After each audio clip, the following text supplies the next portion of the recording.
కీర్తన గ్రంథం 40వ అధ్యాయం మొదటి వచనం చదువుదాం. మొదటి వచనం, యెహోవా కొరకు నేను సహనంతో కనిపెట్టుకుని యెహోవా కొరకు నేను సహనముతో కనిపెట్టుకుని ఆయన నాకు చెవియొగ్గి నా మొర ఆలకించెను. నా మొర ఆలకించెను. నాశనకరమైన గుంటలో నుండి చికటగల దొంగ ఊబిలో నుండి ఆయన నన్ను పైకెత్తను. నా పాదములు బండ మీద నిలిపి నా అడుగులు స్థిరపరచెను. చాలండి, థ్యాంక్ యూ.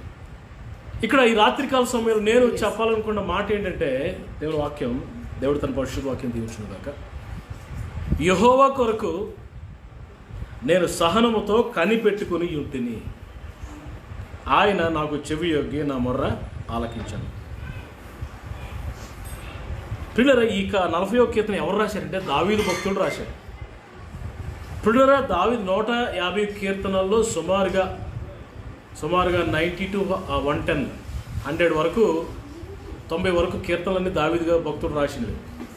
దావీదు రాజు గారు రాసిన ఈ కీర్తనలు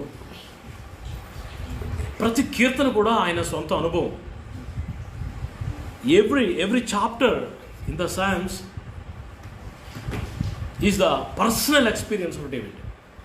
ఈ 40వ కీర్తన కూడా ఆయన వ్యక్తిగత అనుభవం.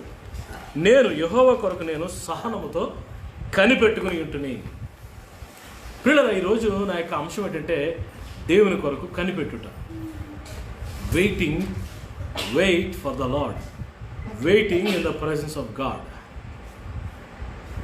పిల్లరా, ఈ వెయిటింగ్ అనే మాట, కనిపెట్టుట అనే మాట చాలా ఆశీర్వాదకరమైన మాట. కనిపెట్టుట అనే మాటలో 2 ఉన్నాయి.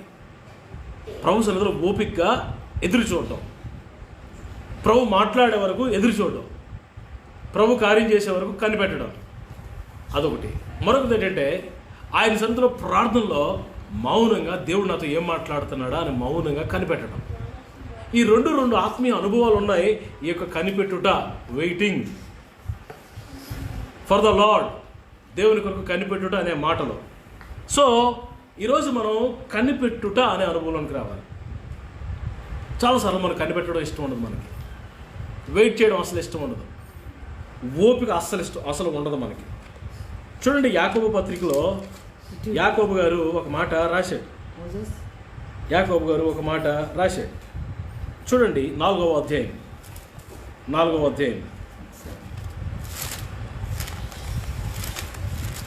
వచనం చూడండి. యాకోబు పత్రిక 4వ అధ్యాయం 11వ వచనం. సహోదరులారా ఒకనికి విరోధముగా 5వ అధ్యాయం 10వ వచనం. 5:10 యాకోబు 5:10 సారీ. నా సహోదరులారా ప్రభు నామమున బోధించిన ప్రవక్తలను శ్రమానుభవమునకును ఓపికకును మాదిరిగా పెట్టుకోండి. సహించిన వారిని ధన్యులని చెప్పుకుంటున్నాము కదా. యోబు యొక్క సహనమును గురించి మీరు ఎరుగుదురు. ఆయన ఎంతో జాలియు కనికరమును గలవాడని మీరు తెలుసుకుని ఉన్నారు. పిల్లలు, ఈ 2 వచనాలు నాకు ఒకటి కనబడుతుంది అంటే ఓపికతో సహనముతో కనిపెట్టడం. చూడండి, 7వ వచనం కూడా 5వ అధ్యాయం 7వ వచనం. సహోదరులారా ప్రభు రాకడ వరకు ఓపిక కలిగి ఉండుడి. ప్రభు రాకడ వరకు ఓపిక కలిగి ఉండుడి. చూడుడి, వ్యవసాయకుడు, ఒక ఉపమానం కూడా ప్రభు చెప్తున్నాడు. వ్యవసాయకుడు తొలకరి వర్షమును కడవరి వర్షమును సమకూడు వరకు విలువైన భూఫలము నిమిత్తము ఓపికతో కాచుకొనుచు దాని కొరకు కనిపెట్టును కదా. వ్యవసాయదారుడు విత్తనం విత్తిన తర్వాత మరి తొలకరి వర్షం పడుతుంది. కొన్ని నెలల తర్వాత పంట కొయ్యక ముందు పడే వర్షము అది కడవర వర్షము. ఈ 2 వర్షాలు పడే వరకు ఓపికతో కనిపెడతాడు కదా. వ్యవసాయదారుడు ఎలా ఓపికతో కనిపెడతాడో అలాగే మీరు కూడా ఓపికతో మీ ఆత్మీయ జీవితాలలో కనిపెట్టుకుని ఉండండి అంటున్నాడు. Hallelujah. Do not worry, don't be hurry. ఆత్మీయ జీవితంలో కంగారు పడకూడదు, తొందరపడి తీర్మానాలు తీసుకోకూడదు. అందుకే ప్రభు అన్నాడు, మీ హృదయములు కలవరపడలేదు. Let not your hearts trouble. మీరు కలవరపడద్దు అని దేవుని వాక్యం చెప్తుంది. విశ్వసించేవాడు కలవరపడడు, విశ్వసించేవాడు సిగ్గుపరచబడడు. కలవరం ఉండదు మనకి. ఓపికతో కనిపెట్టడం మంచిది. దేవుడు మనకు ఓపిక ఇస్తాడు. ఆ కనిపెట్టడంలో ఓపిక ఉంది పిల్లలు. మీకు ఈ మాట ఇంకా ఇన్ డీటెయిల్గా మరి విలాప వాక్యాల గ్రంథం అని ఇర్మియా గ్రంథం తర్వాత ఉంటుంది. ఇర్మియా గ్రంథం 3వ అధ్యాయం 26వ వచనంలో 3వ అధ్యాయం 26వ వచనం, విలాప వాక్యాలు 3:26లో ఈ మాట ఉంది చూడండి. నరులు ఆశ కలిగి యెహోవా అనుగ్రహించు రక్షణ కొరకు ఓపికతో కనిపెట్టుట మంచిది. నరులు ఆశ కలిగి యెహోవా అనుగ్రహించు రక్షణ కొరకు, దేవుడు చేసే కార్యాల కొరకు ఓపికతో కనిపెట్టడం మంచిది. పిల్లరా, కనిపెట్టుట అంటే 2 అర్థాలు మీకు చెప్పాను. మొదటిది దేవుని సన్నిధిలో కూర్చోవడం, ఆయన ఏం మాట్లాడుతాడో వెయిట్ చేయడం, అదొక అర్థం. రెండవది ఏంటంటే ఓపికతో కనిపెట్టుట, దేవుడు కార్యం చేసే వరకు ఆ ఆశతో ఆయన వైపు చూస్తూ కనిపెట్టి మౌనంగా ఓపికతో ఉండుట. ఈ 2 అర్థాలు ఉన్నాయి కనిపెట్టడంలో. పిల్లరా, ప్రతి విశ్వాసి కూడా, ప్రతి దేవుని బిడ్డ కూడా ఈ కనిపెట్టే అనుభవంలోకి రావాలి. 27వ కీర్తన 14 వచ్చిన 27:14లో ఈ మాట ఉంది. ప్రతి దేవుని బిడ్డ కూడా కనిపెట్టాలి, కంగారు పడకూడదు. 27:14 యెహోవా కొరకు కనిపెట్టుకుని ఉండుము, ధైర్యం తెచ్చుకో, హృదయం నిబ్బరంగా ఉంచుకో, యెహోవా కొరకు కనిపెట్టుకుని ఉండుము. 37వ కీర్తన 7వ వచనం కూడా, 37:7 కూడా, యెహోవా ఎదుట మౌనంగా ఉండి ఆయన కొరకు కనిపెట్టుకుని ఉండుము. కనిపెట్టుట. ఈ రాత్రి మై మెసేజ్ ఈజ్ కనిపెట్టుట. ఈ లాక్డౌన్ దినాల్లో ఆల్మోస్ట్ 50 దినాలు అయిపోయింది. ఈ 50 దినాలు కూడా నువ్వు అడిగి ప్రభువుని అడుగుతూనే ఉన్నావు. కొన్ని ఇంకా అడగడం మానేసి కనిపెట్టడం ప్రారంభించు, వెయిట్ చేయడం ప్రారంభించు, స్తుతించడం ప్రారంభించు. ఈ కనిపెట్టడంలో ఓపిక, ఈ కనిపెట్టడంలో స్తుతి, ఈ కనిపెట్టడంలో విశ్వాసము, ఈ కనిపెట్టడంలో హోప్, నిరీక్షణ, ఇవన్నీ బయటకు వస్తాయి నీలో.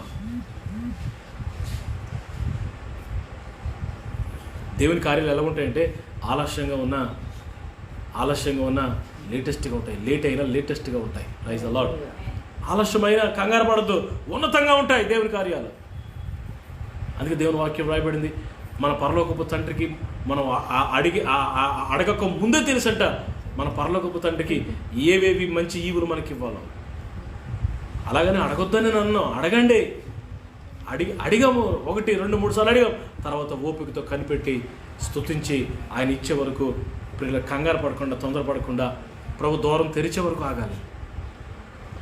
ప్రభు ద్వారం తెరిచే వరకు. కొన్నిసార్లు మనం ఏం చేస్తామంటే ప్రభు ద్వారం తెరవక ముందు మనం ద్వారాలు ఎరగొట్టుకొని పోతాం లోపలికి, బ్రేక్ చేసుకుని వెళ్ళిపోతుంటాం లోపలికి. నో, ప్రభు ఇచ్చే వరకు ఆగాలి. హల్లెలూయా. ఉదాహరణ, అబ్రహాంకు దేవుడు కుమారుని ఇస్తానన్నాడు. ఇచ్చేవరకు ఆగాడండి, కంగారు పడ్డాడు, కనిపెట్టలా. ప్రారంభంలో సంగతి చెప్తున్నాను మీకు. ప్రారంభం వెరీ బిగినింగ్లో. ఆ తర్వాత కనిపెట్టాడు అనుకోండి. ప్రారంభంలో ఏం చేశాడు? కంగారు పడిపోయాడు. పిల్లరా, హాగరం తెచ్చుకున్నాడు, తన భార్య వాడిన హాగరం తెచ్చుకున్నాడు. కొడుకు పుట్టాలి అర్జెంటుగా, ఎవరొకరు పుట్టాలి నాకు అర్జెంటుగా, ఎవరొకరు వారసులు వచ్చేయాలా. తొందర. దేవుడు అన్నాడు, నేను ఇస్తాను నీకు, నేను నీకు ఇస్తాను. ఎలాంటి కుమారుని ఇస్తాను తెలుసా? వాగ్దాన కుమారుడిని ఇస్తాను. నేను ఇచ్చే బిడ్డలు ఎలా ఉంటారో తెలుసా? ఆకాశపు నక్షత్రాల్లాగా ఉంటారు. నేను నీకు బిడ్డలు ఇస్తాను, 1, 2 ఇవ్వరు, నీకు మల్టిట్యూడ్స్ ఇస్తాను. లెక్కింప సత్యము కాని బిడ్డలు ఇస్తాను. ఆకాశ నక్షత్రాలు వలె, సముద్రపు ఇసుక రేణువులు వలె అంత విస్తారంగా. ఒక్కటి అడుగుతున్నావు నువ్వు, నేను నీకు విస్తారంగా ఇస్తాను. నేను ఇచ్చేవారు కాదు. కంగారు పడి హాగరం తెచ్చుకున్నాడు, పప్పులో కాలేశాడు. తన భార్య, ఏమయ్యా అబ్రహాం ఎందుకు తెచ్చుకున్నావు అంటే, నా భార్య చెప్పింది, నా భార్య సలహా ఇచ్చింది. ప్రియులారా, చాలాసార్లు మన భార్యల మాట వినాలి, తప్పట్లేదు, కానీ అది ఫైనల్ కాదు. మనకి దేవుడు ఏం చెప్తున్నాడో ఎదురు చూడాలి. నీవు నీ భార్య మాట విని నేను తినవద్దన్న పండు తిన్నావు, అక్కడ దెబ్బైపోయాడు. ఎవరు? ఆదాం దెబ్బైపోయాడు. మీరు అనొచ్చా, మరి భార్యల మాట వినపోతే ఎలాగండి? హోమ్ మినిస్టర్లు కదండి, వినపోతే ఎలాగండి? తప్పు లేదు, వినాలా. వినిన తర్వాత ఎప్పుడైనా ఒకవేళ చెడిపోయింది అనుకోండి, ఎందుకు నువ్వు మరి నీ మాట విని ఇలా అయిపోయిందంటే వాళ్ళేమంటారు తెలుసండి? అసలు నా మాట ఎవడినిమన్నాడు నిన్ను? ఆ రోజు నువ్వు ఆ మాట ఎవడినిమన్నాడు అంటారు పిల్లలు. అక్కడ ఆదాము దెబ్బైపోయాడు, ఇక్కడ ఏమో అబ్రహాం దెబ్బైపోయాడు. ఇస్మాయిల్ పుట్టాడు, అడవగాడి తట్టాడు. ఆ ఇస్మాయిల్లో నుంచి సుమారు 24 దేశాలు అయిపోయి ఇప్పుడు అరబ్ కంట్రీస్గా మారిపోయి వాళ్ళందరూ పిల్లరా ఇశ్రాయేలుకి పక్కల బలిలో తయారయ్యారు. కారణం ఏంటో తెలుసా? ఆ రోజు అబ్రహాం కంగారు పడిపోయాడు, కనిపెట్టలేదు. నువ్వు కంగారు పడుతున్నావా, కనిపెడుతున్నావా? ఎంతవరకు నువ్వు కంగారు పడుతూ ఉంటే కొంతమంది ఏం చేస్తారంటే దేవుడు ఇవ్వలేదు అనుకోండి, ఉపవాస ప్రార్థన మొదలెడతారు. అంటే ఈ ఉద్దేశం ఏంటంటే ఉపవాస ప్రార్థన పడితే కొంచెం సెగలాగా దేవుడు తగ్గుతుంది, కొంచెం స్పీడ్ అవుతాడు దేవుడు అనుకుంటారు. నో, నేను నా వ్యక్తిగతంగా నేను అనుభవించాను. 40 రోజులు 21 రోజులు ఎన్నిసార్లు ఉపవాసం ఉంటాయి. ప్రభు నాతో చిరునవ్వు నవ్వి, నేను ఎవడున్నామన్నాడు ఉపవాసం, నేను చెప్తే నేను నడిపిస్తాను. కొన్నిసార్లు దేర్ ఇస్ ఎ టైం. ఉపవాసం ఉండడానికి ఒక టైం ఉంది, ఉపవాసంలో ఉండడానికి ఒక సీజన్ ఉంది. ఆ సీజన్లో నేను ఉపవాసం ఆ అవసరత కొరకు నువ్వు ఉపవాసం ఉండాల్సిన పని లేదు. నేను మన పిల్లలు ఏదైనా అడిగారు అనుకోండి, డాడీ పలానా మరి క్రికెట్ బ్యాట్ కొను లేకపోతే షటిల్ బ్యాట్ కొను అని అడిగారు అనుకోండి, మనం కొనలేదు అనుకోండి, అలా ఉపవాస దీక్ష మొదలెడతారండి. ఆ షటిల్ బ్యాట్ కొరకు క్రికెట్ బ్యాట్ కొరకు ఉపవాసం పెట్టండి. తిండి మానేశారు అనుకోండి, ఎంత బాధ అండి మనకి. దేనికి ఉపవాసం ఉండాలో దానికే ఉపవాసం ఉండాలి. ఎప్పుడు ప్రార్థన చేయాలో ఉపవాస ప్రార్థన అప్పుడే చేయాలి. There is a season for everything. పిల్లలు గమనిస్తున్నారా? ఇక్కడ ఓపిక చాలా అవసరం మనకి. ఓపిక చాలా అవసరం. ఓపిక చాలా అవసరం. ఆ తర్వాత అబ్రహాంకి జ్ఞానం ఏమైంది? అయ్యో నేను కంగారు పడ్డానే, అనవసరంగా తొందరపడ్డానే అని ఆ తర్వాత మరి కనిపెట్టడం ప్రారంభించాడు. ఒకసారి చూడండి, ఆదికాండము 18వ అధ్యాయం 1వ వచనం. మరియు ఆదికాండం 18 మరియు మమ్రే దగ్గరనున్న సింధూరు వనములో అబ్రహాము ఎండవేళ గుడారపు ద్వారమునొద్ద కూర్చుని ఉన్నప్పుడు యెహోవా అతనికి కనబడెను. పిల్లల తర్వాత తెలిసి వచ్చింది అబ్రహాంకి, నేను తొందరపడితే ఏం లాభం లేదు, కంగారు పడితే ఏం లాభం లేదు, ఇలాంటి ఎస్మీలు అడవగాడితే పుట్టేస్తాను, వద్దు నేను కనిపెడతానని చెప్పి పిల్లల ప్రతిరోజు ఆ పగలోనక రాత్రనక ఎండవేళనక సాయంకాలంక ఏం చేస్తున్నాడు తెలుసా? మరి గుడారపు ద్వారం వద్ద కూర్చొని కనిపెడుతున్నాడు. He was sitting there and he was waiting. He was praying. He is waiting. Lord, I am sorry, Lord. తప్పు అడిగేశానయ్యా, తొందరపడ్డానయ్యా, కంగారు ఓపిక లేదయ్యా, హరి అయిపోయినయ్యా, నన్ను క్షమించయ్యా, మీరు ఎప్పుడు ఇస్తారో అప్పటి వరకు నేను ఎదురు చూస్తానయ్యా. ఈ మాట రోమిల్ రాయబడిన పత్రికలో రాయబడింది. రోమిల్ రాయబడిన పత్రిక చూడండి 4వ అధ్యాయంలో, అబ్రహాము 18వ అధ్యాయంలో మొదటి 2 వచనాల్లో అబ్రహాము యొక్క హృదయంలో ఉన్న విషయాలు పరిశుద్ధాత్మ దేవుడు రోమపత్రికలో రాశారు. చదవండి 18వ వచనం. నేను అనేక జనములకు తండ్రిగా నియమించితిని అని వ్రాయబడి ఉన్నది. నీ సంతానం ఇలా ఉండునని చెప్పిన దానిని బట్టి తాను అనేక జనములకు తండ్రి ఎగునట్లు నిరీక్షణకు ఆధారం లేనప్పుడు నిరీక్షణ కలిగిన నిరీక్షణ ఇందాక మీకు చెప్పిన ఓపిక కనిపెట్టడంలో నిరీక్షణ బయటకు వస్తుంది, కనిపెట్టడంలో విశ్వాసం బయటకు వస్తుంది, కనిపెట్టడంలో ఓపిక బయటకు వస్తుంది. ఇక్కడ అబ్రహాం గారట నిరీక్షణకు ఆధారం లేనప్పుడు నిరీక్షణ కలిగి నమ్మాను. మరియు అతడు విశ్వాసమునందు బలహీనుడు కాక, అస్సలు బలహీనుడు అవ్వలేదు, ఎక్కడ రాజీ పడాలి, ఎక్కడ కాంప్రమైజ్ అవ్వకుండా, రమారమి 100 ఏండ్ల వయసు 100 సంవత్సరాలు వచ్చేసిన మధ్యలో మళ్ళీ శోధనలు వచ్చుంటాయి, హాగర్ లాంటివి, శారమ్మ గారి శోధనలు ఎన్నో వచ్చినాయి. నో నో నో నో ఒక్కసారి పప్పులో కాలేసాను బాబు, మళ్ళా పప్పులోకి వద్దు బాబు, నాకు దేవుడు వాగ్దానం చేశాడు, నాకు ఇస్తాడు, కనిపెడతాను, నేను నా దేవుడు ఇచ్చే వరకు నేను కనిపెడతా అని రమారమ 100 ఏండ్ల వయసు గలవాడయ్యుండి అప్పటికి తన శరీరము మృతుల్యమైనట్టును సారా గర్భమును మృతుల్యమైనట్టును తన భార్య గర్భం మృతుల్యమైనట్టును ఆలోచించును గాని అవిశ్వాసం వలన దేవుని వాగ్దానం గురించి సందేహింపక దేవుని మహిమపరిచి ఆయన వాగ్దానము చేసిన దానిని వాగ్దానం చేసిన వాడు నెరవేర్చుటకు సమర్థుడని రూఢిగా విశ్వసించి. ఇక కనిపెట్టడంలో ఎలాంటి మంచి అనుభవాలు వస్తుందో తెలుసా? నా దేవుడు నాకు వాగ్దానం చేశాడు, దాన్ని వాగ్దానం చేసిన వాడు నెరవేర్చుటకు సమర్థుడు అని నమ్మి నెరవేర్చుటకు సమర్థుడని రూఢిగా విశ్వసించి విశ్వాసం వల్ల బలమునందడంట. హల్లెలూయా. నువ్వు కనిపెడితే విశ్వాసములో బలము పొందుతావు. ఆమేన్. You will be strengthened in faith. Maybe your faith is very small, just like a seed, small seed.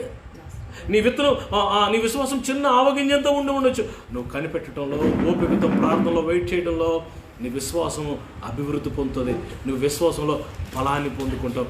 ఎవరి మాటలు నమ్మవో, ప్రియులారా, ఎప్పుడు నిరాశపడవో, లేట్ అయినా ఆలస్యమైనా కంగారు పడవో, విశ్వాసంతో దూసుకొని వెళ్ళిపోతావు.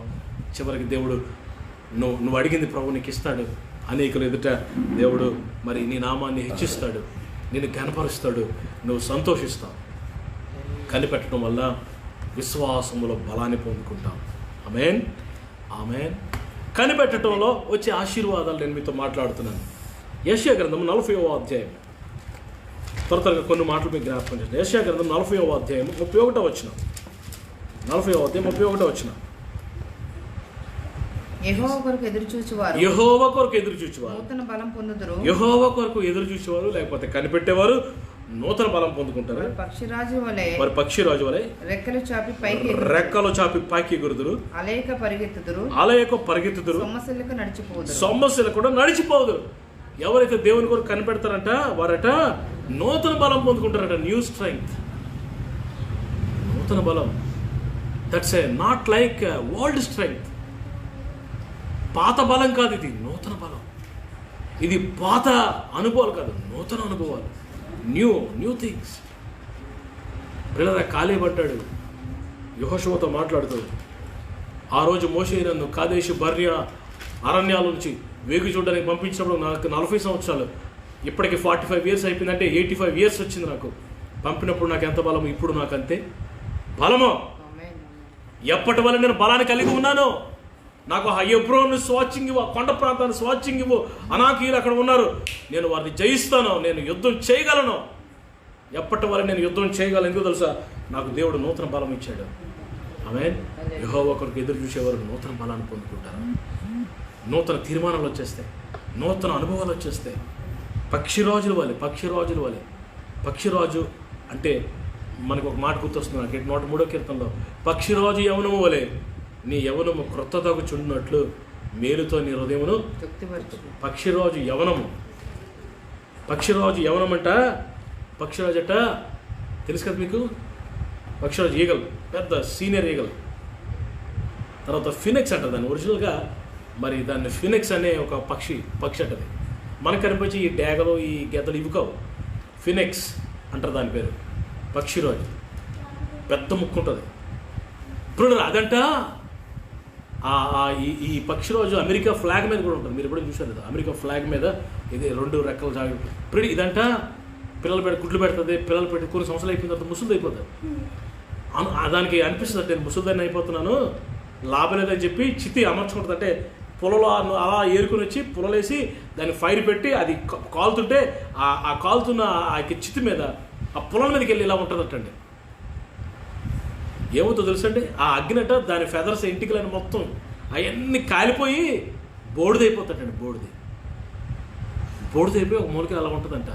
దానికంటే మరలా క్రొత్త ఈకలు, క్రొత్త రెక్కలు రావడం మొదలెడతాయి, క్రొత్త వెంట్రుకలు రావడం మొదలెడుతుందంట పిల్లలు.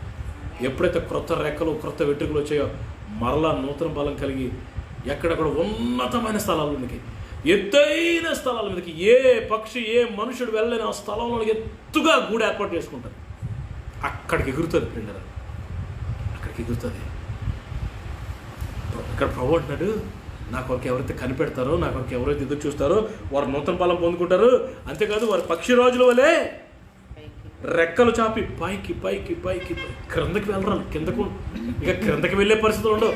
ఇప్పుడు పైకే. నువ్వు కనిపెట్టే వ్యక్తి అయితే నువ్వు ఇప్పుడు పైకి ఎవరికి అందనంత ఎత్తుకు వెళ్తావు.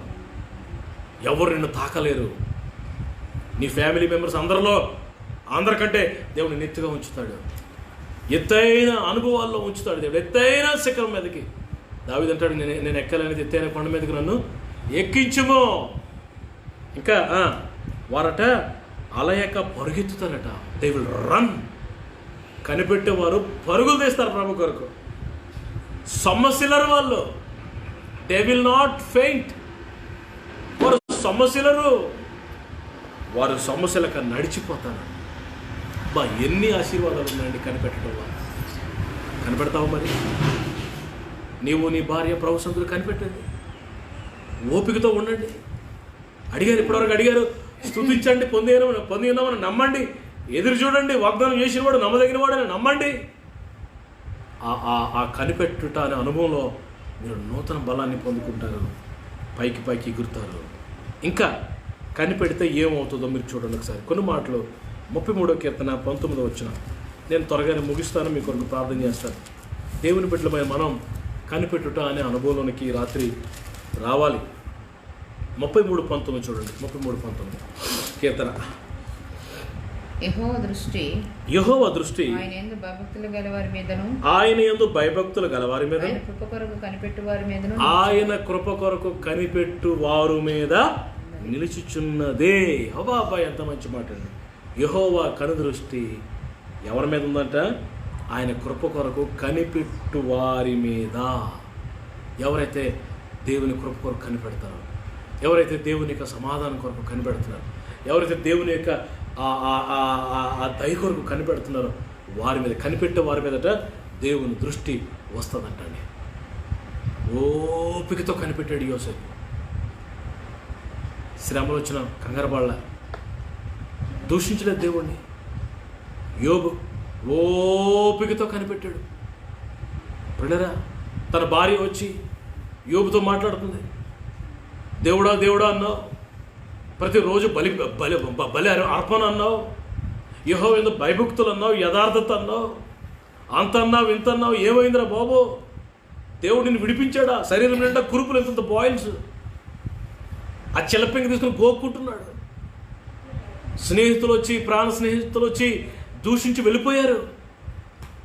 అన్ని పోగొట్టుకున్న యోబు అసలు దూషించలేదు. ప్రేరణ ఓపికతో కనిపెట్టాడు. ఏమైందో తెలుసా? దేవుని కనుదృష్టి మరలా వచ్చింది యోబు మీదకి. Praise the lord.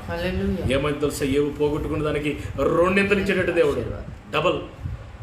Double blessing. He receive double blessing. మీరు యోబు గ్రంథంలో చివరిలో ఆ మాట నాకు ఎంత ముచ్చటైన మాట అంటే, ఆ మాట చదువుతుంటే నా హృదయం ఉప్పొంగుతుంది. పిల్లలు ఒకసారి తీసి చదవాలని అనిపిస్తుంది. యోబు గ్రంథం 42వ అధ్యాయం 12వ వచనం నుండి కొన్ని మాటలు చదివి. 12వ వచనం నుండి, యెహోవా యోబును మొదట ఆశీర్వదించిన దానికంటే, యెహోవా యోబును మొదట ఆశీర్వదించినంత కంటే మరి అధికంగా ఆశీర్వదించాను. ఇంతకు ముందు ఆశీర్వాదము. ఒకసారి ఇంతకుముందు ఆశీర్వాదం ఒకసారి యోబు గ్రంథం మొదటి అధ్యాయంలో ఇంతకు ముందు సాతానుడు శోధించక ముందు యోబు ఆశీర్వాదం ఏంటో ఒకసారి చూద్దామా?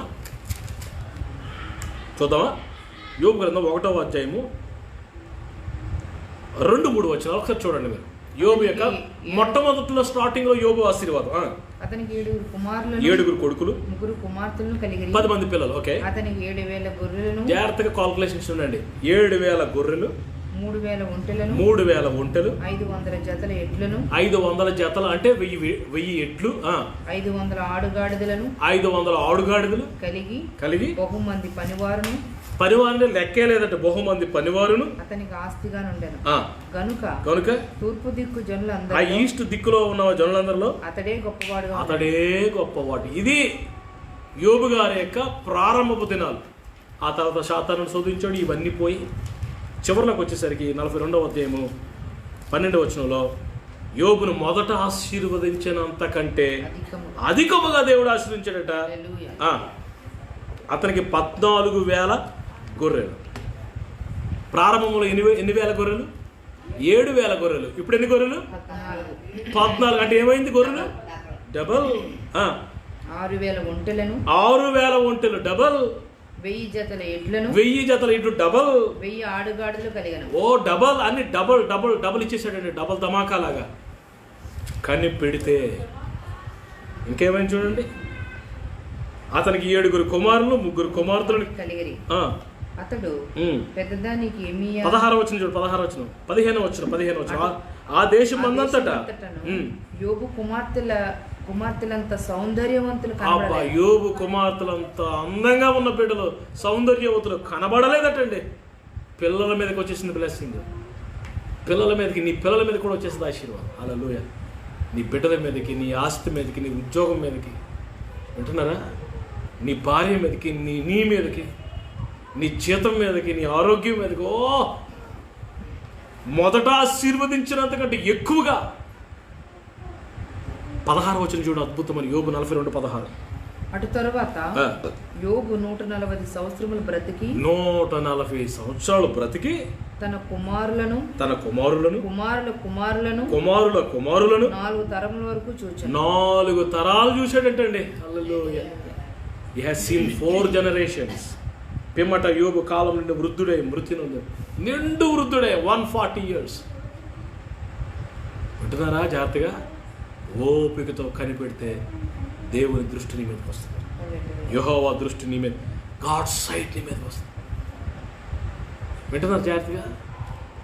నాకు తెలిసిన ఒక ఆయన ఉండేవాడు, చాలా నిరుద్యోగంగా ఉండేవాడు. ఉద్యోగం లేదు అసలు ఆయనకి, పిల్లలు 2-3 పిల్లలు. ఆ టైంలో ఒకరోజు ఎవడు ఇచ్చిన మంచి సలహా ఏంటంటే, ఎన్టీ రామారావు గారు ముఖ్యమంత్రి ఆ దినాల్లో మన వైజాగ్లోనే.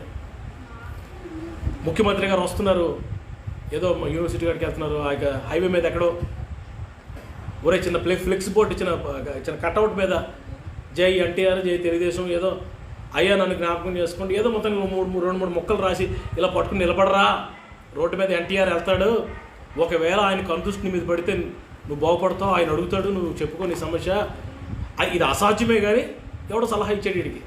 ఈడేం చేశాడు, చిన్న బోర్డు మీద ఎన్టీఆర్ గారిని పొగుడుతూ ఏదో జై జరిగి ఏదో మొత్తానికి పెట్టి అలా పాపాలా నిలబడ్డాడు. అప్పటికి ఉద్యోగం లేదు, భార్య పిల్లలు. ఎన్టీ రామారావు గారు వచ్చేస్తున్నారు. ఓ ముందు వెనకాల సైరన్, జనాలు హడావిడి. వీడొక్కడ ఒక మూల అలా పట్టుకుని నిలబడ్డాడు. ఏమని తెలుసా అండి, దేవుని కృపేటో తెలుసా, ఎన్టీ రామారావు గారి యొక్క ముఖ్యమంత్రిగా కందృష్టి ఆయన మీద పడింది. ఎవడు వీడు ఒక్కడే నిలబడ్డాడు ఇక్కడ, ఏదో చిన్న బోర్డు పట్టుకుని ఆపడరా అన్నాడు. ఆపారు. ఆపిన తర్వాత దగ్గరికి వెళ్ళి చూస్తే ఎదురు ఏవో మొత్తానికి స్లోగన్స్ ఉన్నాయి. ఎన్టీ రామారావు ముఖ్యమంత్రి గారు అడిగారు, ఏంటయ్యా నీకు ఏంటి నీ సమస్య ఏంటి? అయ్యా అప్పుడు మొత్తం కథ అంతా చెప్పుకోవచ్చు, ఇలా ఉందయ్యా, ఎంత ప్రయత్నం చేసిన ఉద్యోగం రావట్లేదు, ఇగో ఏజ్ ఒకటి అయిపోయింది అయ్యా, కనికరించండి బాబు అని కాలు మీద పడిపోయాడు. ఆయన అన్నాడు, నీకు ఏ ఉద్యోగం కావాలని అడిగాడు. అయ్యా నాకు ఏం ఉద్యోగం చిన్న కండక్టర్ ఉద్యోగం ఇప్పించండి అన్నాడట. ఏదో ఇంకా కొంచెం మంచి ఉద్యోగం అడగచ్చు కదా, పాపం ఆయన పరిస్థితి అలాగ ఉంది. కండక్టర్ ఉద్యోగం ఇప్పించండి సార్. వెంటనే వెనకాల ఉంటాడు సరే, ఇలా బెల్ట్ పెట్టుకుని తఫేదారు ఎవరు అంటారు కదా, కలెక్టర్ అందరి పిలిచి ఈయనకి కండక్టర్ ఆర్టీసీలో కండక్టర్ ఉద్యోగం ఇచ్చాడు రా, కలెక్టర్ గారికి ఆర్డర్ చేసాడట. వెంటనే ఆయన పేరు మొత్తం అన్నీ, అప్పుడు ఆధార్ కార్డులు లేవు, డీటెయిల్స్ అన్ని తీసుకుని రేపు కలెక్టర్ ఆఫీస్కి వెళ్ళి కలు అని చెప్పేసి వెంటనే కారుకి వెళ్ళిపోయాడు. మరుసటి రోజు వెళ్ళాడు, కలెక్టర్ గారు ఆహ్వానించాడు, లోపలికి తీసుకెళ్ళాడు, ఆర్డర్స్ ఇచ్చేసాడు. మరుసటి రోజు నుంచి బస్సు ఎక్కించి ticket ticket ticket ticket ticket అంటున్నాడు. స్తోత్రం చెప్పండి గట్టిగా. అలా ఏమి ఒక రోజులో మారిపోయిన పరిస్థితి. కారణం ఏంటి? ముఖ్యమంత్రి గారి కనుదృష్టి పడింది ఆయన మీదకి వచ్చింది. ఈ రాత్రి దేవుని కనుదృష్టి మీద పడితే, దేవుని చూపు నీ మీదకి వస్తే నీ పరిస్థితులు మారవా? నీ పరిస్థితులు తలకిందులు అవ్వవా? ఎవరు చెప్పారు నీకు ఉద్యోగం రాదని? ప్రభు ఇస్తాడు. ఎవరు చెప్పారు నీకు బిడ్డలు పుట్టరని? ప్రభు ఇస్తాడు నీకు బిడ్డలు. ఎవరు చెప్పారు నీకు వివాహం కాదని? ప్రభు నీకు శ్రేష్టమైన మరి పార్ట్నర్ తీసుకొచ్చి ప్రభు నీతో జతపరుస్తాడు. హల్లెలూయా. ఈరోజు ఉదయం చదివాను, ఏకాంగులను సంసారులుగా చేస్తాడట. హల్లెలూయా. కుమారులు సంతోషం గల తల్లిగా చేస్తాడట. హల్లెలూయా. ఎవరి స్తోత్రం చెప్పండి. Praise the lord. వివాహం అవుదనుకుంటావా? మంచి శ్రేష్టమైన బిడ్డను తీసుకొని జతపరుస్తాడు, మంచి కొడుకులు ఇస్తాడు. చూసిన వాళ్ళందరికీ మతిపోద్ది. కారణం ఏంటి తెలుసు? ఆయన కనుదృష్టిని మీదకి వచ్చినప్పుడు యెహోవా కొరకు కనిపెట్టు వారి మీదట ఆయన దృష్టి వస్తుందని దేవుని వాక్యంలో మనం చూస్తున్నాం. 33వ కీర్తన 21 వచ్చిన తర్వాత కొన్ని మాటలు. 33వ కీర్తన 21 వచ్చిన 21. మన ప్రాణము యెహోవా కొరకు కనిపెట్టుకొనుచున్నది. ఆయనే మనకు సహాయమును మనకు కేడమునై ఉన్నాడు. యెహోవా మేము నీ కొరకు కనిపెట్టుచున్నాము. యెహోవా మేము నీ కొరకు కనిపెట్టుచున్నాము. నీ కృప మా మీద నుండును గాక. ఇక్కడ కనిపెట్టుకునే వారికంటే 2 ఆశీర్వాదాలు దాచించారు. మొదటిది ఏంటంటే, మేము నీ కొరకు కనిపెడుతున్నామయ్యా, నీ సహాయము ఆయనే మాకు సహాయం అంటున్నాడు. ఇంకా నీ కృప మా మీద ఉండును గాక. కనిపెట్టుకునే వారికట దేవుడు సహాయముగా ఉంటాడంట. God will be your helper, very helper. ఆయన నీకు సహాయం, నువ్వు కనిపెడితే నీకు సహాయం చేస్తాడు. ఆయన సన్నిధిలో మౌనంగా కనిపెడుతున్నావా? ఎప్పుడు యేసునామం అడుగుతుందంటే ఆమె అనుకుని పారిపోతాం చూస్తున్నావు బయటికి. నువ్వు ప్రార్థన చేసుకుంటూ ఒక పక్కేమో సెల్ ఫోన్, ఒక పక్కేమో అలారం పెట్టుకుని ఎప్పుడు వెళ్ళిపోదాం బయటికి. ప్రార్థనలో 4 స్టెప్స్ ఉంటాయి. మొదటిది ఇలా వచ్చి రాగానే ప్రియులారా, మరి మనం చేయాల్సింది ఏంటంటే దేవునికి మనకి అడ్డుగా ఉన్నవి సరి చేసుకోవాలి. మొట్టమొదటిగా వచ్చి రాగానే స్తుతి ఆరాధనలకి, వచ్చి రాగానే విజ్ఞాపనలోకి పోకూడదు. వచ్చి రాగానే ముందు క్లీన్ చేసుకోవాలి. మన ఇంట్లోకి వస్తూ కాలు కడుక్కొని వస్తాం కదండి, అలాగే దేవుని సన్నిధిలోకి ఎంటర్ అయ్యేటప్పుడు మనం కడుక్కొని వెళ్ళాలి. అది హృదయం కడుక్కొని సరి చేసుకున్నట స్వపరీక్ష అంటారు, పరీక్ష. రెండవది ఏంటో తెలుసా పిల్లరా, స్తుతి. దేవుడు చేసిన కార్యాలు బట్టి స్తుతి, మహిమ, ఘనత, ప్రభావాలు ప్రభుకు అర్పిస్తూ సాయంకాలం నైవేద్యంలాగా ఆరాధన చేస్తూ పరవశించాలి. రెండవది. మూడవది ఏంటో తెలుసా, విజ్ఞాపన చేయాలి. విజ్ఞాపన అంటే విజ్ఞాపన 2 ఉన్నాయి. మొదటిది మరి నీ పర్సనల్ విజ్ఞాపన, రెండోది ఇతరుల కొరకు విజ్ఞాపన. నీ వ్యక్తిగతంగా విజ్ఞాపన చేసేదానికన్నా ఇతరుల కొరకు విజ్ఞాపన చేస్తే గొప్ప ఆశీర్వాదాలను పొందుతావు. ఇతరుల కొరకు నువ్వు కన్నీరు కారిస్తే దేవుడు నీ అవసరం తీరుస్తాడు. మూడోది. నాలుగోది ఇప్పుడు నేను చెప్తున్నానే, నాలుగోది అదే, కనిపెట్టాలి. ఓపికతో కనిపెట్టాలి. ప్రభు సన్నిధిలో ఓపికతో కనిపెట్టడం మంచిది. ఎంతసేపు కనిపెడుతున్నావు దేవుని సన్నిధిలో? పేరుకి క్రైస్తవుడే, పేరుకి మందిరానికి వెళ్తున్నావు, కానీ ప్రార్థన జీవితం లేదేమో నీకు. ఒకవేళ పాటలు బాగా పాడుతున్నావు, చప్పట్లు బ్రహ్మాండంగా వాయిస్తున్నావు, వాయిద్యాలు అద్భుతంగా వాయిస్తున్నావు, కీబోర్డ్ అద్భుతంగా వాయిస్తున్నావు, గిటార్ వాయిస్తున్నావు, అన్నీ బాగున్నాయి, కానుకలు ఇస్తావు, దశమాగం ఇస్తావు, పరిచయం చేస్తావు, అన్నీ బాగున్నాయి. అసలైనది నువ్వు మరి విడిచిపెడుతున్నావేమో. అసలైనది ఏంటో తెలుసా, ఆయన సన్నిధిలో కనిపెట్టడం. Waiting in the presence of God, waiting, మౌనంగా కనిపెట్టాలి. ఇక్కడ బైబిల్ చెప్తుంది, మేము నీ సన్నిధిలో కనిపెడుతున్నాం, నీవే మాకు సహాయం, నీవే మా కీడుమయ్యా, నీ కృప మా మీద ఉండునుగాక. కనిపెడితే దేవుడు నీకు సహాయకుడిగా ఉంటాడు. ఆయన ఎలాంటి సహాయకుడు? 46వ కీర్తన మొదటి వచ్చిన 46వ కీర్తన మొదటి వచ్చిన ఆయన ఎలాంటి సహాయం? దేవుడు మనకు ఆశ్రయమును దుర్గమునై ఉన్నాడు. ఆపత్కాలములో నమ్ముకొనదగిన సహాయకుడు. హల్లెలూయా. ఆపత్కాలం అంటే తెలుసా మీకు? ఆపత్కాలం అంటే ఎప్పుడైనా తెలుగులో మనకు అర్థం అవ్వకపోతే ఇంగ్లీష్ బైబిల్లో చూడాలి. అది నా అలవాటు. ఇంగ్లీష్ బైబిల్లో ఏముందంటే ఆపత్కాలం అన్నమాట, in the time of trouble అని ఉంది. ఇబ్బందికరమైన పరిస్థితుల్లో, శ్రమలో, మన చుట్టూ ఆవరించబడిన సమయాలలో దేవుడట నమ్ముకొనదగిన సహాయకుడు. ఒక ఉపమానం గుర్తొస్తుంది నాకు. ఏంటి ఉపమానం అంటే, ఒక ఆయన ఉండేవాడు, ఆయన పేరు జిమ్మీ అంటాడు. జిమ్మీ ఏం పేరు?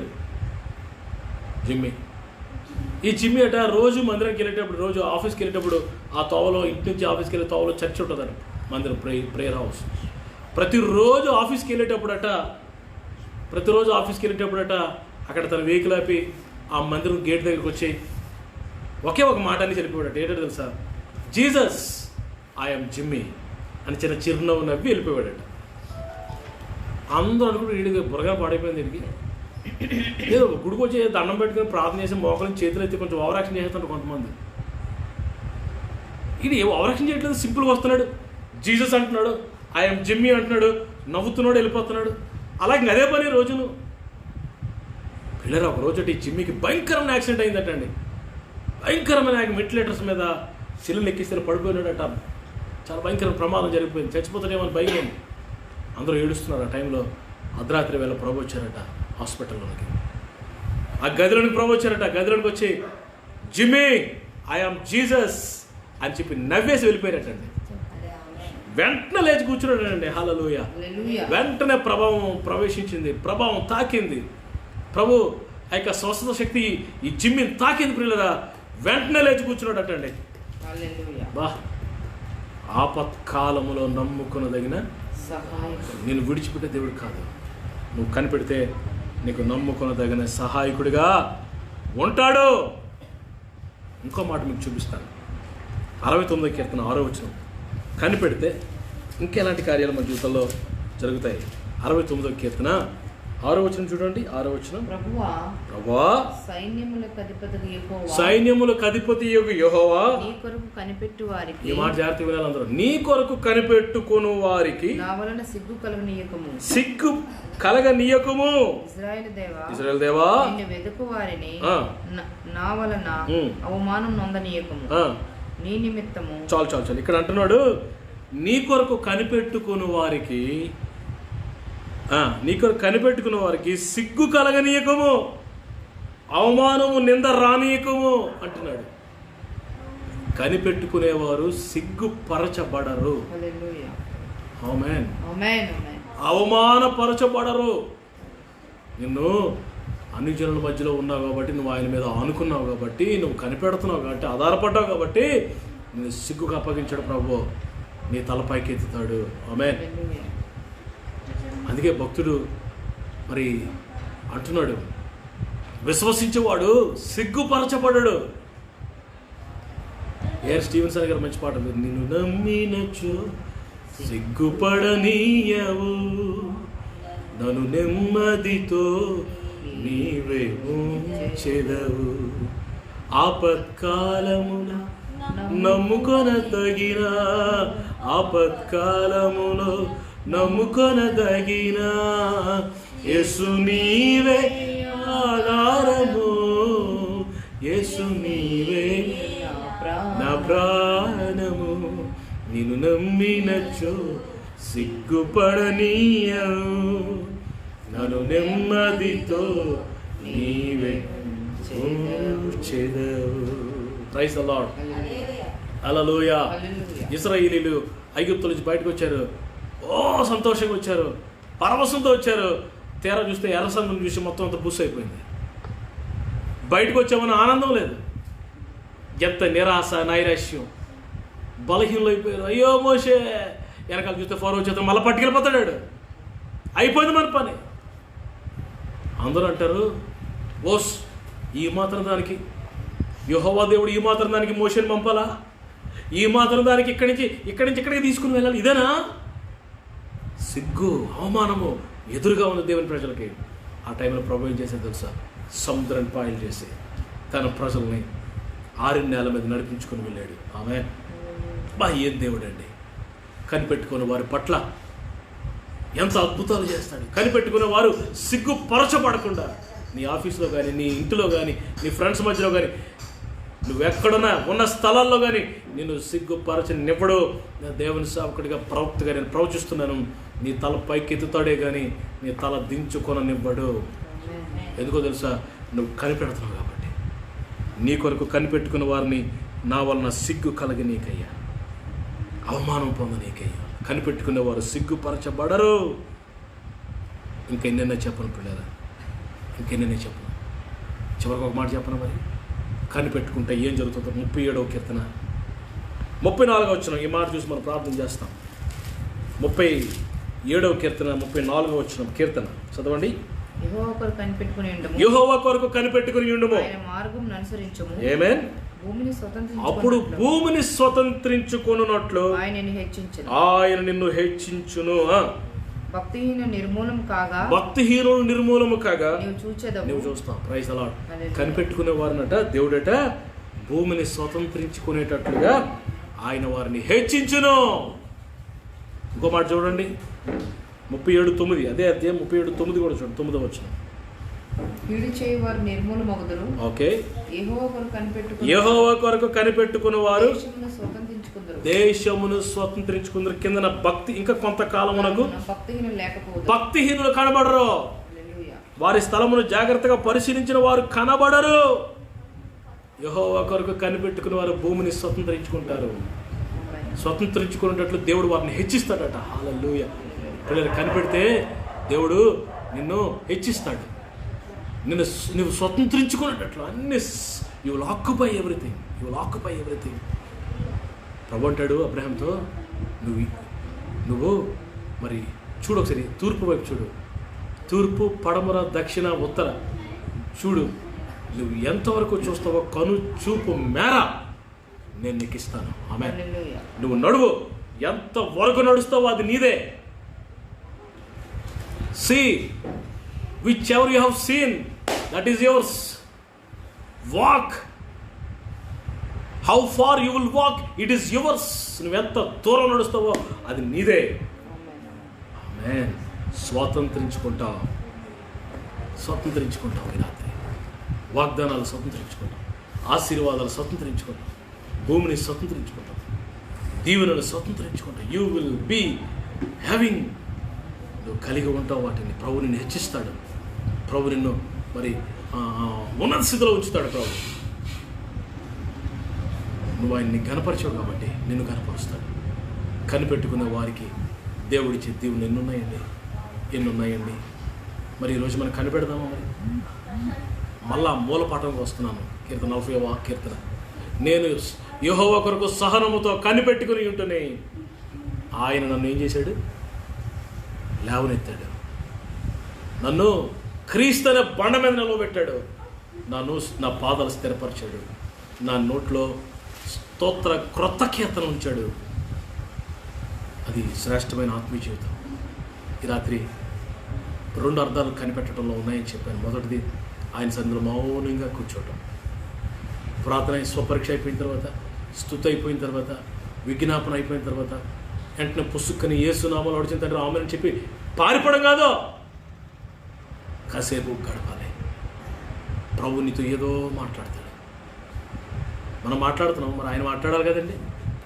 ప్రభు మాట్లాడే వరకు మరి ఆగాలి కదండి. ప్రభు ఏదో చెప్పాలనుకునే లోపే మనం వెళ్ళిపోతే, మన ప్రార్థన అయిపోయినట్టు యేసునామాలు అడుగుతున్నదంటే అని పారిపోతే అక్కడ నుండి ఇదేం ప్రార్థన అండి? ఇదేం కనిపెట్టడం అంటే? ఇంతవరకు నీ ప్రార్థన జీవితం అలాగే వెళ్ళిపోయిందేమో. ఇక మీదట అలా ఉండకూడదు. మౌనంగా కనిపెట్టు ప్రభు సన్నిధిలో. వెయిట్ కనిపెట్టు. ఆ రెండో అర్థం ఏంటంటే, కొంచెం కాస్త ఆలస్యమైన ఆగు. Wait and proceed. God is going to reveal everything for you. కనిపెడదామా మరి? అబ్రహాము ఎండవేళ పులిరా ఆ సింధూరు వృక్షంలో మమ్రే దగ్గరలో అక్కడ కనిపెట్టాడు. యోబు కనిపెట్టాడు. దావీదు కనిపెట్టాడు. మీకు తెలుసా, సమూయేలు అభిషేకించిన తర్వాత సుమారుగా 20-30 సంవత్సరాలు 10 సంవత్సరాల వరకు అరణ్యాలలోనికి పరిగెడుతున్నాడు దావీదు. సౌలు తరుముతా ఉన్నాడు. అంటే అభిషేకించిన వెంటనే సింహాసనం ఇవ్వలేదు దేవుడు. అభిషేకించిన వెంటనే రాజ్యం రాలా దావీదుకి. ఆ తర్వాత ఎన్ని శ్రమలండి, ఎన్ని నిందలండి, ఎన్ని తరుముటాలండి.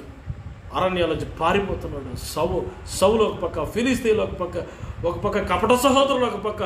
అయ్యో బాబోయ్, ఓపికతో కనిపెట్టాడు. ఆ తర్వాత ప్రభు ఏం చేశాడు తెలుసా? దావీదుని రాజుగా చేశాడు, సింహాసనం ఇచ్చాడు, అధికారం ఇచ్చాడు, ఐశ్వర్యాలు ఇచ్చాడు, అన్నీ ఇస్తాడు ప్రభు. నువ్వు మనం కనిపెట్టడం నేర్చుకొని ఈరోజు నుంచి ప్రభు నేను కనిపెడతాను అయ్యా నీ సన్నిధిలో. I will wait on you Lord. మీ సన్నిధిలో నేను కనిపెడతానయ్యా, ఎక్కువసేపు నీ సన్నిధిలో గడుపుతానయ్యా అని ఒక తీర్మానం తీసుకుంటే లాక్డౌన్లో కనిపెడతాం ప్రభు సన్నిధిలో. కనిపెట్టడంలో ఉన్న ఆశీర్వాదాలన్నీ ప్రభు మనందరికీ సమృద్ధిగా అనుగ్రహించును గాక. ఆమేన్. నేను మీ కొరకు ప్రార్థన చేస్తాను, తలలో ఉంచండి. Please close your eyes. కళ్ళు మూసుకుందాం. చిన్న ప్రార్థన చేస్తాను మీ కొరకు. O Lord Jesus, thank you Lord, మీరు మాతో మాట్లాడారు. అనేక విషయాలు మాకు బయలుపరిచారు. మీ సన్నిధిలో ఎలా కనిపెట్టాలో మాకు నేర్పించారు. కనిపెడితే మీరు ఇచ్చే ఆ గొప్ప కార్యాలు, మీరు చేసే కార్యాలు ఏంటో మాకు కళ్ళకు కట్టినట్టుగా బయలుపరిచారు. చాలాసార్లు మేము కనిపెట్టకుండా వెళ్ళిపోయాము ఆయన. చాలాసార్లు మేము తొందరపడ్డాము ఆయన. తొందరపడి పప్పులో కాలేసాం. చాలాసార్లు తొందరపడి నష్టపోయామయ్యా. నీ సన్నిధిలో కనిపెట్టకుండా మా సొంత జ్ఞానంతో, సొంత ఉద్దేశంతో, సొంత ప్రణాళికలతో ఎంతో నష్టపోయాం తండ్రి. కనిపెట్టడం మాకు నేర్పించు. మమ్మల్ని క్షమించు తండ్రి. కన్నీటితో ప్రభువా నేను కనిపెడతాను. మీరు ఇచ్చే వరకు ఆగుతానయ్యా. ఎన్ని సంవత్సరాలైనా ఆగుతానయ్యా నువ్వు ఇచ్చే వరకు. లేట్ అయినా చాలా లేటెస్ట్గా ఉన్నతంగా దేవుని ఆశీర్వాదాలు ఉంటాయి అన్న సంగతిని గుర్తుపెట్టుకో. కనిపెట్టడం నేర్చుకుందాం. యెహోవా కొరకు నేను ఓపికతో కనిపెట్టాను. యెహోవా కొరకు ఎదురు చూసేవారు నూతన బలం పొందుకుంటారు. పక్షి రోజుల వలె పైకి పైకి పైకి పైకి ఎగురుతారు వాళ్ళు. ఉన్నతమైన అనుభవాలకి, the high experiences. You will walk in high places of the nation అంటున్నావా? ఈ రాత్రి నీ ప్రార్థన యోగు దేవుడు ఎంతగా దీవించాడు, ఎంతగా దీవించాడు. కష్టాల్లో ఉన్నావా? భయపడద్దు. ఆర్థిక ఇబ్బందులు నీ తల మీద కూర్చున్నాయా? భయపడద్దు. వడ్డీకి ఇచ్చిన వాళ్ళు, లేకపోతే అప్పులు తీసుకున్న వాళ్ళు వాళ్ళందరూ వచ్చి నెత్తి మీద కూర్చున్నారు, భయపడద్దు. నువ్వు కట్టాల్సిన ఈఎంఐలు అలా నీ కళ్ళ ఎదుటి కనబడుతున్నాయా? భయపడద్దు. నీ ఆస్తి అంతా పోయిందా? భయపడద్దు.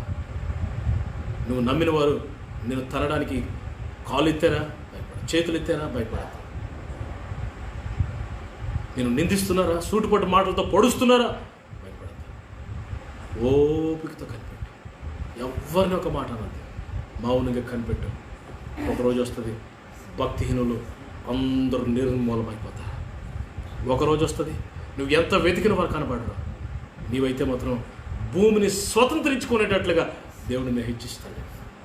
ఈ రోజు నుంచి నేను కనిపెడతాను ప్రభు అని ఒక్క తీర్మానం తీసుకో, ప్రభుని దీవిస్తాడు. నేను మీ కొరకు ప్రార్థన చేయనా? మరి చేస్తాను. పరిశుద్ధుడైన తండ్రి, ఘనమైన ఆయన, నీ బిడ్డల కొరకు ప్రార్థన చేస్తున్నాను. ఈ సాయంకాలం మీరు నాకు ఇచ్చిన సందేశం కనిపెట్టు అన్నావు.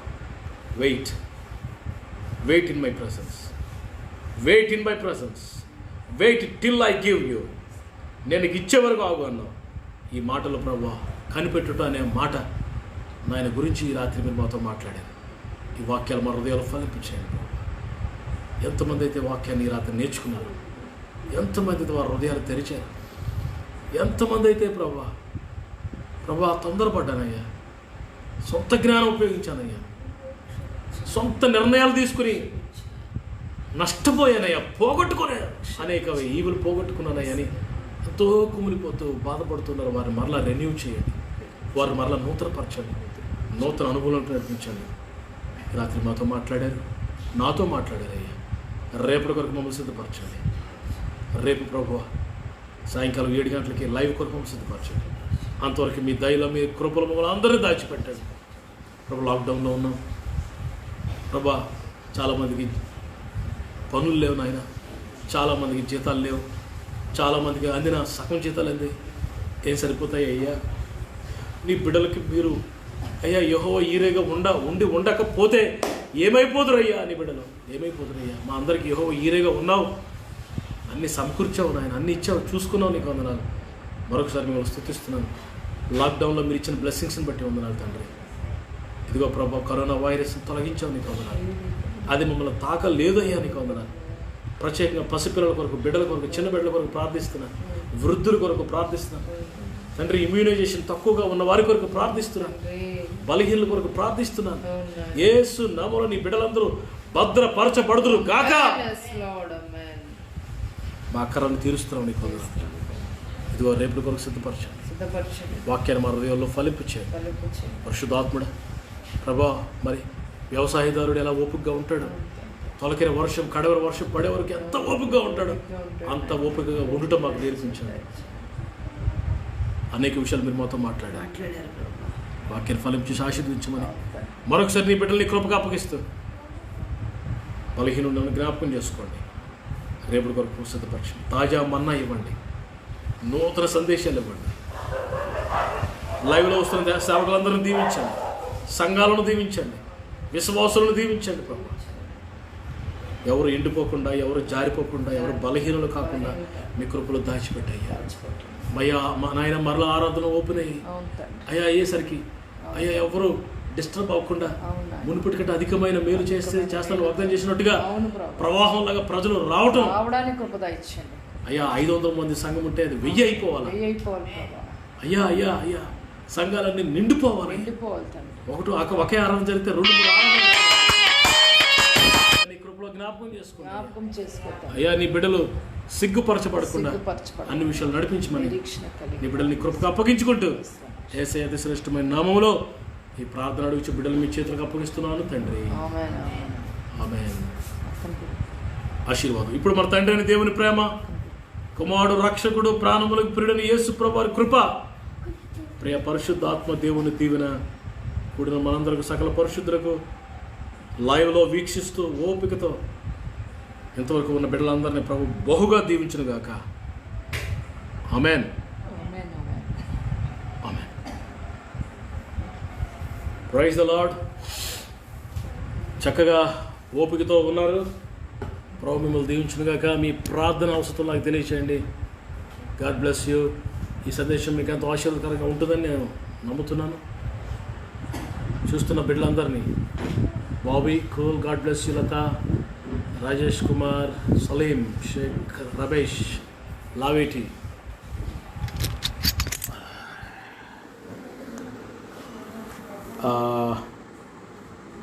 సన్నీ ఫ్రమ్ విజయనగరం, బొబ్బులి, జీవన్ సత్యాడ గారు, బాబాయ్ garu, praise the Lord. God bless you అండి. God bless you. Singanna, praise the Lord. Josh Garcia, praise the Lord brother from abroad. God will bless you brother. Sivakrishna Palabhishek, God bless you నాన్న. I'm praying for your wife, your family members. Shyam Nallumel అన్న, praise the Lord అన్న, God bless you.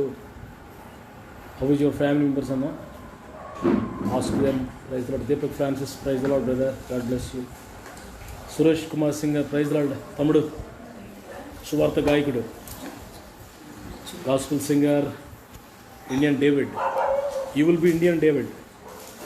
Yes, you will sing more for the Lord.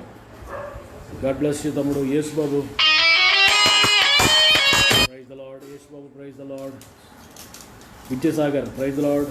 How is mummy, family members, God bless you. David Raju brother, praise the Lord. Sister Rama, Ruth Blessy, praise the Lord. మీ అందరికీ వందనాలు. God bless you, God bless you. రేపు సాయంకాలం మరలా లైవ్లో కలుసుకుందాం 7 o'clockకి. రేపు Evangeline గారు వాక్యం చెప్తారు. దేవుడి సేవకురాలు భారంతో కన్నీటితో మీ కొరకు ప్రార్థన చేస్తారు. నేను మీ కొరకు ప్రార్థన చేస్తాను. Praise the Lord. దేవుడు మిమ్మల్ని అందరూ దీవించును గాక. May the Lord bless you. Praise the Lord. ముఖాముఖిగా మనం కలుసుకుంటాం త్వరలో. Praise the Lord. ఆమేన్.